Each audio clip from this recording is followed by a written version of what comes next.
মৌসুমী fashion বুটিকের collection তোলার জন্য যে আমরা শান্তিনিকেতনে চলে গিয়েছিলাম, আজ সেই ট্যুরটাই তোমাদের সাথে শেয়ার করব।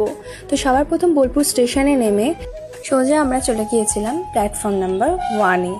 আর তারপর স্টেশন থেকে বেরিয়ে আমরা টোটো ধরে সোজা চলে গিয়েছিলাম আমাদের সেই রাজবাড়ি রিসর্টে, যেটাতে আমরা স্টে করেছিলাম। তো চলো রাজবাড়ি যাওয়ার রাস্তাটা আমি তোমাদের সাথে শেয়ার করি। স্টেশন থেকে নেমে টোটোকে বললেই যে আমরা রাজবাড়ি রিসর্টে যাব, তো তোমাদের টোটোই নিয়ে চলে যাবে।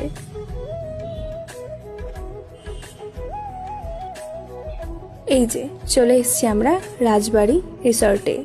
এই রিসর্টে মালিকের সাথে কথা বলে আমরা একদিনের জন্য রুম নিয়েছিলাম। 1500 টাকা থেকে 2000-এর মধ্যে তোমরা রুম পেয়ে যাবে, সাথে থাকছে এই সুইমিং পুলটা। তো চলো আমি তোমাদের সাথে রুমটা শেয়ার করি যে রুমে আমরা ছিলাম। তো দেখতেই পাচ্ছ তোমরা রুমটা। তোমরা